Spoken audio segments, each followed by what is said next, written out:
This was Lightning God in Season 3. And this is going to be Lightning God in Season 5. Nice. But seriously, if I take gameplay from Season 3 and I increase the attack speed based on how much we're going to be able to get, this is about what it's going to look like.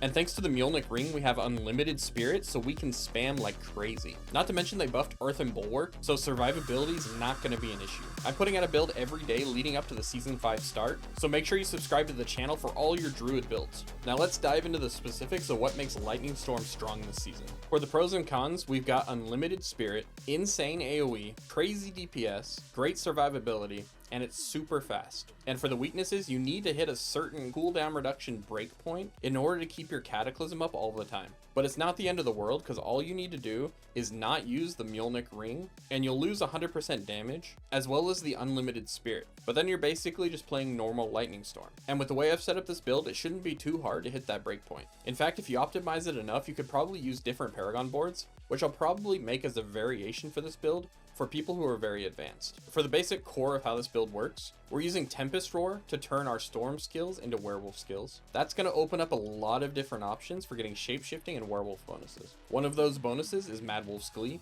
The updated Mad Wolf's Glee is really strong, and it's going to be giving us several points for our Lightning Storm. They also buffed Unsung Ascetics Wraps, which is getting more points for Lightning Storm, and it's getting Defiance passive, and just a straight up buff to the amount of damage. Wildheart Hunger also got buffed, and this is giving us a 60% damage multiplier as long as we've shapeshifted often enough, and that won't be a problem here. Now this might be a little different than Lightning Storms you've played previously, or maybe you haven't played one, but normally Lightning Storm attacks enemies from far away. We flipped the script here, and we're doing damage to close enemies. A couple reasons for this. One is Erida's. Erida's is going to pull enemies into a tight little ball, and that's going to allow us to AoE things even more effectively. But a big part of why we're using this is because it gives a lot of ultimate skill cooldown reduction, which helps us meet that breakpoint much faster. It also has a nice amount of damage to close enemies on it, and that's going to help us scale our Thunderstruck passive, which frees up tempers for Werewolf attack speed. And as you can see with the skills, we're going to be using Shred, so we're going to be dashing to enemies, and that means we're going to be up close and personal. But don't worry, we're so tanky, it's not going to matter. Now the reason we're so tanky is because we're using Symbiotic,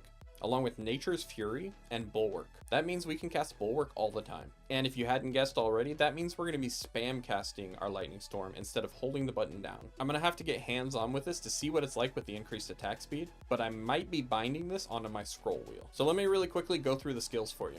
So Lightning Storm, like I said, is our main damage source. The Shred's going to dash to enemies. Bulwark is going to be a nice barrier, and it's also our source of Unstoppable. Hurricane's going to reduce enemy damage by 20%, and it's a storm skill, so it also gets the increased damage and everything, and it's going to apply poison to enemies. We've got Debilitating Roar, which is going to reduce enemies' damage that they deal to us. This also gives us a bear shapeshift just to kind of toss it in there and give us a little more bonuses. And then of course Cataclysm. We need to keep this up all the time on this build in order to get the unlimited spirit from the Mjolnir ring. For our spirit boons, we're going with Wariness, Swooping Attacks, Avian Wrath, Calamity, and Combo for the Storm. Feel free to mess around with these based on what you need.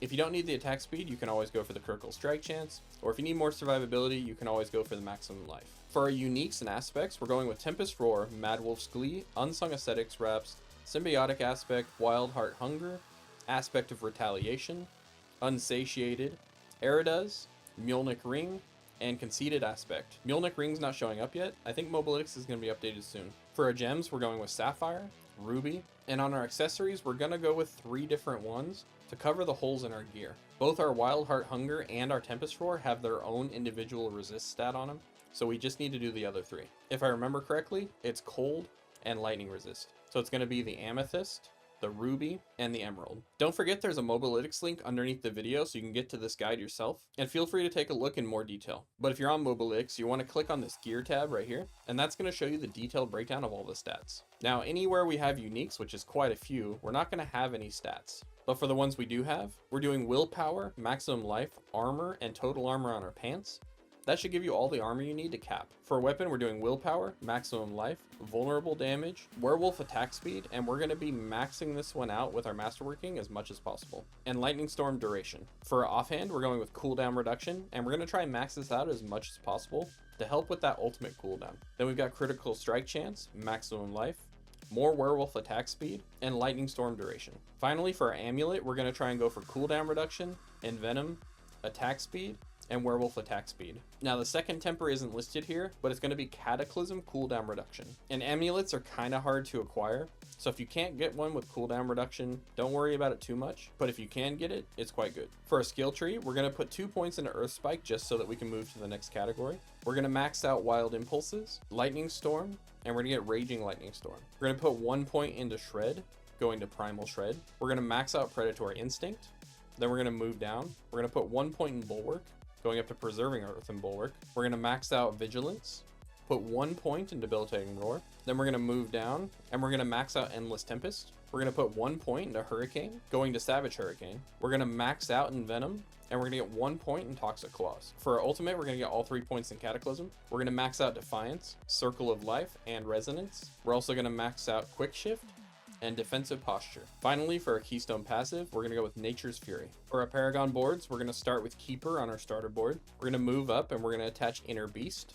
We're going to grab the Legendary node, and we're also going to be putting Fang and Claw here. Moving to the left from here, we're going to put Constricting Tendrils and get Spirit. To the right from Inner Beast, we're going to put Thunderstruck, and we're going to get the Territorial Glyph here. Moving down from Thunderstruck, we're going to attach the Ancestral Guidance, and here we're putting Earth and Sky. By the way, if you're on Mobalytics, don't worry about these little errors like 30 out of 40, because there's actually 40 here. Now if we go up above Inner Beast, we're going to be putting Werewolf on the Lust for Carnage board. Finally, our last board is going to be all the way down in the bottom right, next to the Ancestral Guidance, and this one is going to be Heightened Malice. Typically as build makers, we've left out Heightened Malice quite a bit, and that's because it's not good against a single boss. It only works if you have 3 enemies nearby, but because the new content in Season 5 is going to have 3 bosses at the end, I think it's worth it to take it. Now if you're trying to push pits, you might want to reconfigure your build and put something else here. You could probably adjust and get 1 more glyph if you wanted to. Here's what the whole thing looks like.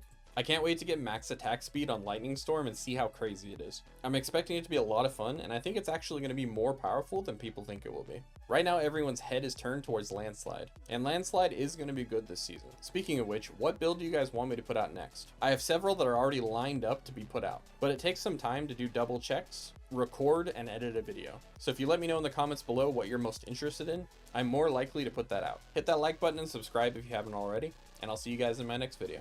Daddy Druid out.